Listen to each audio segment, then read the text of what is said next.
আমি যতবার বিপদে পড়েছি, আমল করেছি, আল্লাহ এর ফলাফল আমাকে হাতে হাতে দিয়েছেন। এই পর্যন্ত সারা পৃথিবী থেকে 10 লক্ষের উপরে এই আমল করে যারা আমার কাছে ফোন করে। আফ্রিকা থেকে, আমেরিকা থেকে, লন্ডন থেকে 9 লক্ষের উপরে তো মানুষেরা এই আমলের শেয়ার করেছে।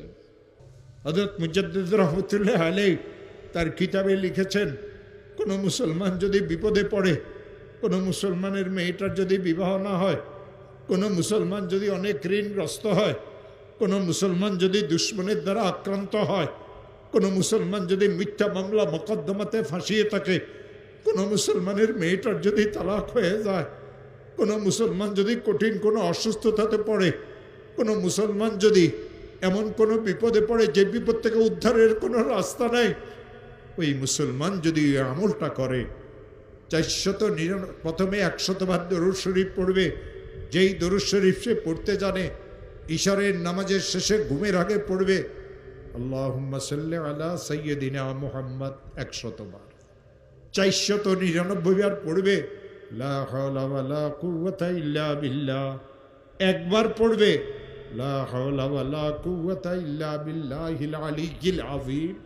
100 বার দরুদ শরীফ পড়বে, হাত পাতিয়ে বলবে, মাওলা আমি অনেক গরিব মানুষ, মেয়েটার তালাক হয়ে গেছে, মেয়েদের বিবাহ শাদীও হয় না, ঋণগ্রস্ত হয়ে গেছি, ব্যবসাটা অচল হয়ে গেছে, মিথ্যা মামলা মোকদ্দমাতে ফাঁসিয়ে গেছে। যত কঠিন বিপদে হোক না কেন, যত কঠিন বিপদে পড়ুক না কেন, আমার মওলা বলেন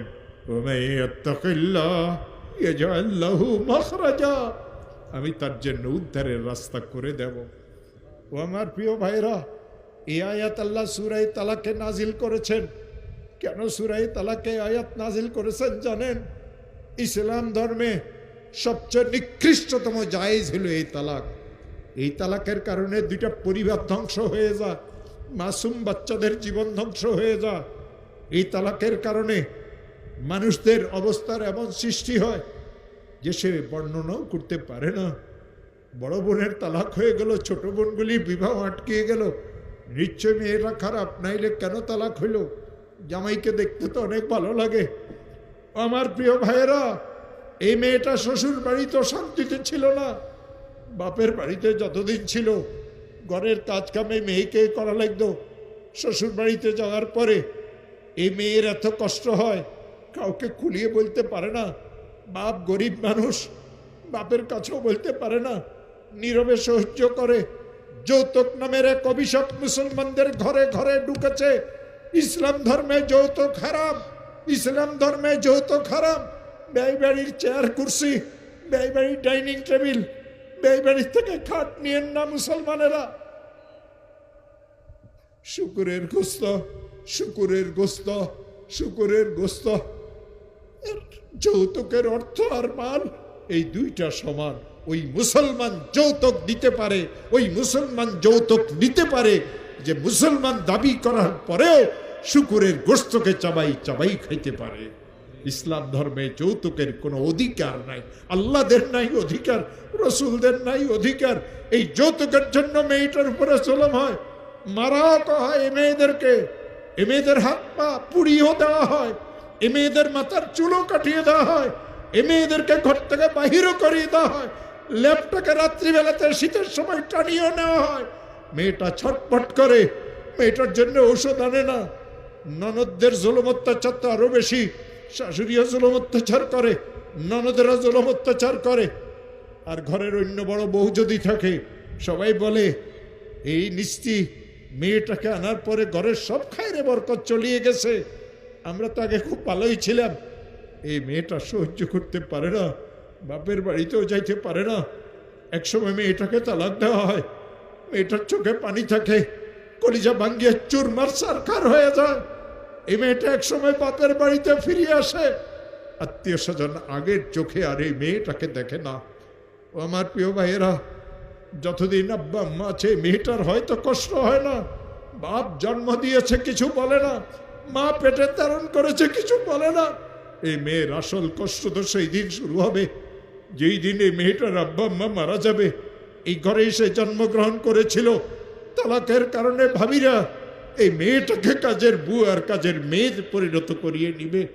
ঘরের সমস্ত কাজে মেয়েকে করা লাগবে, যেটা পারে সেটাও তাকে করতে হবে, যেটা পারে না সেটাও করতে হবে। খাবার যেটা পচা বাসি তাকে খাইতে দেওয়া হবে। একসময় মেয়েটা বিছানায় পড়িয়ে যাবে, অসুস্থ হয়ে কাতরাইতে থাকবে। ভাইদেরকে বলবে, ভাই আমার তো আর সহ্য হয় না, আমার জন্য একটা ওষুধের ব্যবস্থা করো। ভাইয়েরা বলে, তোর মরিয়ে যাওয়াটাই উত্তম, তোর কারণেই তো আমাদের পরিবারের এই দুর্দশা, তোর তালাকের কারণে আমার 3 মেয়ের বিবাহ হয় না। লোকেরা বলে, যার ফুফুর তালাক হয়েছে তার ভাইজিরা কোথায় থেকে ভালো হবে। এই মেয়েটার জীবনটা দুর্বিষহ হয়ে যায়। কাঁদতে কাঁদতে একসময় এই মেয়েটা কবরে পৌঁছিয়ে যায়।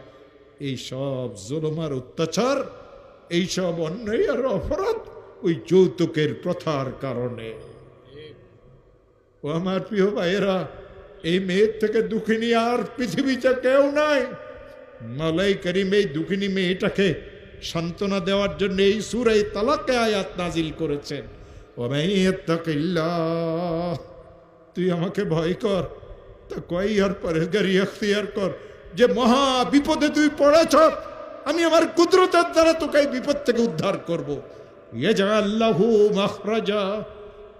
এখানে রিজিকের অর্থ মুফাসসিরিনেরা স্বামী লিখেছেন, মুফাসসিরিন লিখেছেন, আগের জামাই তোর উপরে জুলুম অত্যাচার করত, আমি তোর জন্য এর থেকে ভালো স্বামীর ব্যবস্থা করিয়ে দেব, মৃত্যু পর্যন্ত যেই স্বামী তোকে কোনো কষ্ট দিবে না। ওয়ায়ারযুকহু মিন হাইসু লা ইয়াহতাসিব। খোদার কসম করিয়ে বলি, আমি এই আমল নিজে করেছি। হযরত পালানপুরি আমাকে আমল শিখাইছেন। তিনি বলেছেন, মাওলানা আমি যতবার বিপদে পড়েছি আমল করেছি, আল্লাহ এর ফলাফল আমাকে হাতে হাতে দিয়েছেন। এই পর্যন্ত সারা পৃথিবী থেকে 10 লক্ষের উপরে এই আমল করে যারা আমার কাছে ফোন করে। আফ্রিকা থেকে, আমেরিকা থেকে, লন্ডন থেকে 9 লক্ষের উপরে তো মানুষেরা এই আমলের শেয়ার করেছে। ও আমার প্রিয় ভাইয়েরা, পুলিশের বড় বড় অফিসারেরা তারা এই আমল করিয়ে বিপদ থেকে মুক্তি পেয়েছে, আলেম ওলামারাও মুক্তি পেয়েছে। আমি মুসলমানদেরকে আমল কেন শিখাই? আমি লম্বা ওয়াজ করতে পারি, বুড়া হয়ে গেছি, হাঁটতে পারি না, 75 বছর আমার বয়স শুরু হয়ে গেছে, আমি ল্যাংড়া মানুষ, কিন্তু বয়ান করাইতে দিলে 5 ঘন্টা আল্লাহর রহমতে বয়ান করতে পারি, আমার কোনো কষ্ট হয় না। বুখারী শরীফ যখন পড়াইতে বসি দৈনিক আমি গড়ে 6 থেকে 8 ঘন্টা আমি বুখারী শরীফ পড়াই, আমার আল্লাহর রহমতে কোনো কষ্ট হয় না। কিন্তু স্টেজ থেকে নামতে ল্যাংড়াকে 3 জনে ধরিয়ে নামাইতে। ও আমার প্রিয় ভাইয়েরা, হযরতে মুজাদ্দিদ আল ফেসানি রহমতুল্লাহ আলাইহি যে আমল শিখিয়ে দিয়েছেন, এই আমল মুসলমানেরা শিখবেন, পারিবারিক পেরেশানি থেকে বাঁচবেন, অহেতুক কোনো বিপদে আপনি পড়বেন না, আল্লাহর ওয়াদা।